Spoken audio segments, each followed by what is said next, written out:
Hello అండి, నమస్తే. ఈరోజు మనీ ప్లాంట్ గురించి మాట్లాడుకుందామండి. మా ఇంట్లో మనీ ప్లాంట్ చూడండి ఎంత ఉందో, అసలు ఎంత బలంగా ఎట్లా ఉందో చూడండి. ఇదంతా చూడండి, మొత్తం చూడండి, ఇదంతా మనీ ప్లాంటేనండి. ఇదండి మా ఈ చిన్న చిన్న తొట్లల్లోనే బంతి చెట్లు అండి. ఇదిగోండి బంతి పూలు చూడండి, సీజన్ కూడా కాదండి ఇప్పుడు, అయినా కానీ ఎన్ని పూలు ఉన్నాయో చూడండి బంతి చెట్లు. ఇక ఇక్కడ నుండి అండి మనీ ప్లాంట్, ఎంత మనీ ప్లాంటే. దీనికి మొదలెక్కడ అంతం ఎక్కడ అన్నట్టు ఉండదండి, అంత పెద్దగా అయింది మొత్తం. ఇదిగోండి ఆకులు చూడండి ఎంత హెల్దీగా ఉన్నాయో. ఇదంతా చూడండి, అందరు మామిడాకులతోటి తోరణాలు కట్టుకుంటే మేమేమో మనీ ప్లాంట్ తోటి తోరణం కట్టినామండి. అట్లా ఉంది ఇల్లు మొత్తం అండి. ఇదిగోండి ఇల్లు మొత్తం మొత్తం కిందికి వస్తుంది అనేసి ఇదంతా. ఇది చూడండి ఎంత మనీ ప్లాంటేనండి. మళ్ళీ ఇక్కడ వస్తుంటే కూడా మళ్ళీ రిటర్న్ మలిపినామండి మొత్తము. ఇల్లంతా మనీ ప్లాంట్ అండి. అందరు అంటారండి ఎంత బాగా వస్తుంది మీ ఇంట్లో, మా ఇంట్లో ఇంత రాదు అది ఇది అని అంటారండి.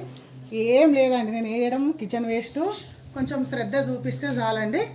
ఎంత బాగుంటుంది అంటే, మనీ ప్లాంట్ మనీ వస్తుందని ఏమో అంటారు కానీ మనీ ఏమో తెలియని నమ్మకం లేదు. కానీ ఏంటంటే ఇది పచ్చదనం ఉంటే, మన ఇంటి ముందు పచ్చదనం ఉంటే చాలా మంచి హ్యాపీగా అనిపిస్తుంది. పొద్దున్న లేవగానే ఫస్ట్ చూడడము, మళ్ళీ సెంటిమెంట్ లాగా అనిపిస్తుంది కదండి. చెట్టు చాలా మంచిది అంటారు, మళ్ళీ ఆక్సిజన్ కూడా మంచిగా ఇస్తుంది అంట. మళ్ళీ పచ్చదనం చాలా బాగుంటుందండి, ఈజీగా అండి పెంచడం.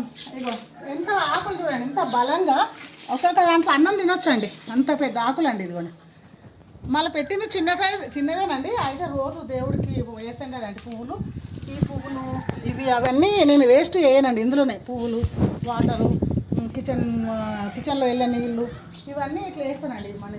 మనీ ప్లాంట్కు లేవగానే ఇదే చూస్తానండి. ఎప్పటి నుండో మా ఇంట్లో వస్తూనే ఉంటుందండి. అది ఎంత తీసేద్దామన్నా పోదండి, ఎంత బాగుంటుంది. మీరు కూడా అందరు ఇట్లనే పెంచుకోండి. మనము ఇంట్లో ఈ పచ్చదనం ఉంటే మనం కూడా పచ్చగా ఉంటామని అంటారు కదండి. అట్లా మనం అందరం పచ్చగా ఉందాము, పచ్చదనాన్ని రక్షిద్దామండి. మీరు కూడా అందరు పెంచుకోండి. చిన్న మొక్క తెచ్చి పెడితే చాలండి, మంచిగా అయిపోతుంది. అదే మీకు ఈ వీడియో నచ్చినట్లయితే సబ్స్క్రైబ్ చేయండి, షేర్ చేయండి, లైక్ చేయండి, కామెంట్స్ కూడా చేయండి. థ్యాంక్స్.